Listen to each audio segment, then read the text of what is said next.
नमस्कार प्रेक्षकांनो. कमळी या मालिकेच्या आजच्या भागामध्ये आपण जबरदस्त ट्विस्ट पाहणार आहोत.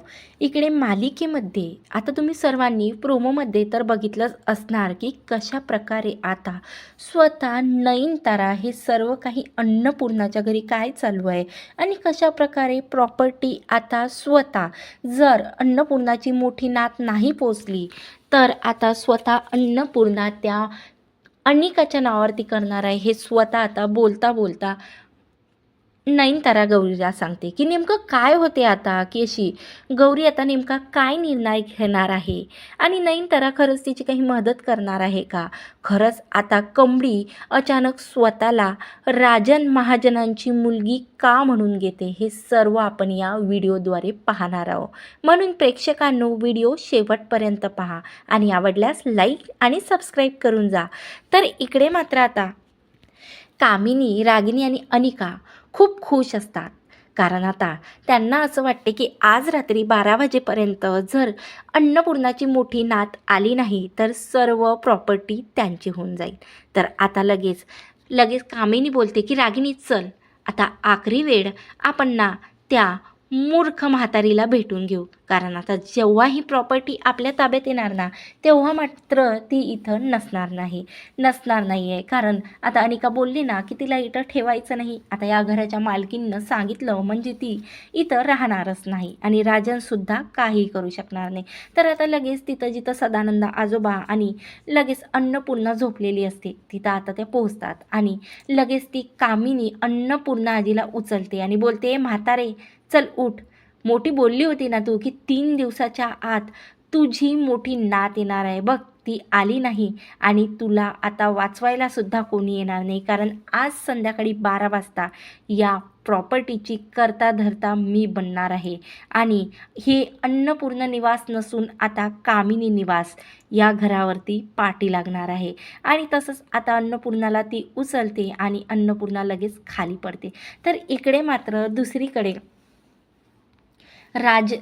राजन काय करावं कळत नाही. म्हणून आता तो देवी आईसमोर रडते आणि बोलते की देवी आई, काहीही झालं तर या दृष्टांच्या हाती ही प्रॉपर्टी जाण्या वाचून वाचव ग बाई. तर इकडे मात्र आता कमळी, ऋषी, बंड्या आणि निगी विचार करत असतात की ही सर्व प्रॉपर्टी अन्नपूर्णा निवास, अन्नपूर्णा कॉलेज, अन्नपूर्णा इंडस्ट्रीजची मालकीन आता अनिका होऊ नये म्हणून काय करावं. आता ऋषी बोलतं, खरंच कमळी मला तर काही आयडिया सुचत नाही आहे, काय करावं काहीच कळत नाही. तेव्हा मात्र इकडे लगेच कमळी बोलते की ऋषी सर तुम्ही काहीही चिंता करू नका, आता मात्र मी काही ना काही विचार करतो. तर इकडे आता हॉलमध्ये न्यूजपेपर वाचत बसलेली असते ती म्हणजे नयनतारा. आता नयनतारा बोलते की बापरे, हे मूर्ख अनिका खरंच अन्नपूर्णा निवासची मालकीन बनणार आहे, एवढ्या मोठ्या इंडस्ट्रीची. हिला थोडीशीही अक्कल नाही आणि ही मालकीन बनायला चालली. त्यावर आता लगेच सरूचं सुद्धा लक्ष जाते त्या पेपरवरती जो बाजू नयनताराच्या हाती असते. तेव्हा आता लगेच सरू बोलते की नयनतारा मॅडम, ही न्यूज काय आहे आणि तुम्ही स्वतःशीच काय बडबडताय, या न्यूजमध्ये काय लिहिता. ही तर आजी त्या आहेत ना ज्या आपल्या घरी आल्या होत्या आणि तुमच्या मित्रांच्या राजन सरांची आई आहेत ना.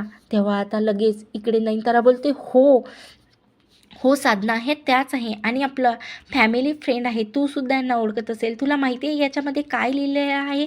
त्यावर आता लगेच गौरी बोलते, काय लिहिलेलं आहे मॅडम, काय लिहिलेलं आहे सांगा ना याच्यामध्ये.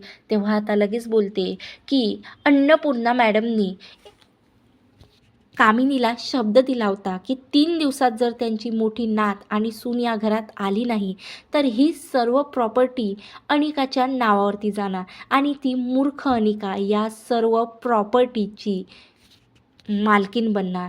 तुला माहिती आहे आता अन्नपूर्णा आजी काही जेवणसुद्धा करत नाही आणि त्याचे हाल खूप वाईट झालेले आहे आणि त्याच्यातच ही प्रॉपर्टी जर त्या अनिकाच्या आणि कामिनीच्या ताब्यात गेली ना तर मात्र आता सदानंद आजोबांना, राजनला आणि अन्नपूर्णा मॅडमला याचे खूप वाईट परिणाम भोगावे लागतील. खरंच हे सर्व माहिती असून सुद्धा आपण काही करू शकत नाही.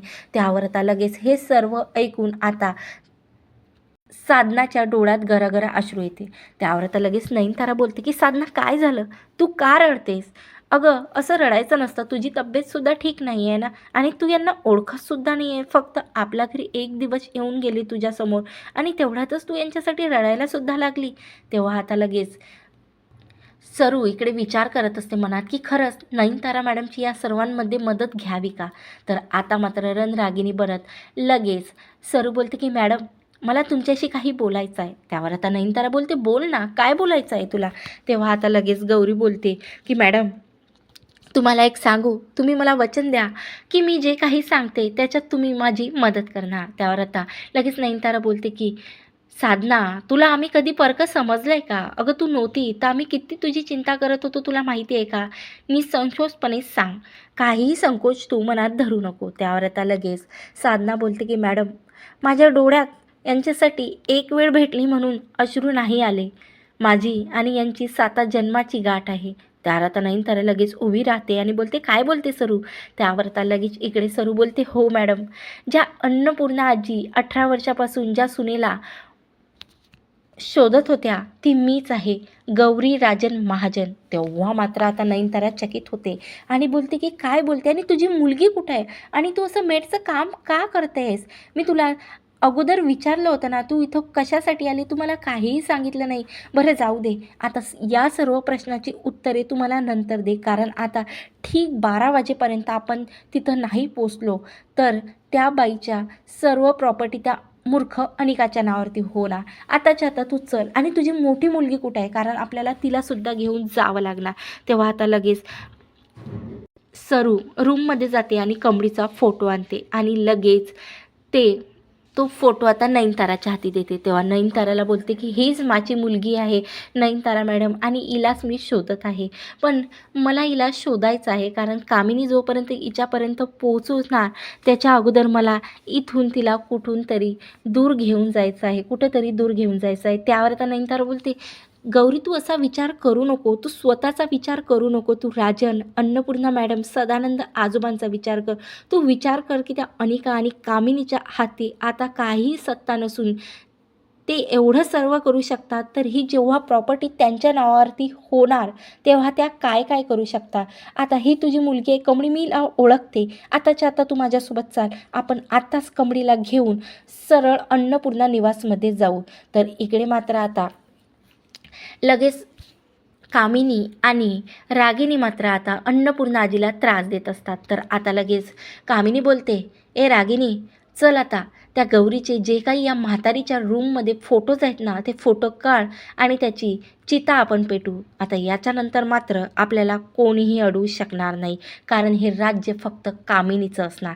तर आता लगेच कामिनी आणि रागिनी त्या अन्नपूर्णाच्या कपाटमध्ये जे काही राजन आणि सरूच्या लग्नाचे म्हणजेच गौरीच्या लग्नाचे फोटो असतात ते काढतात आणि गार्डनमध्ये जातात. तर गार्डनमध्ये आता एका टोपल्यामध्ये ते पेटवतात.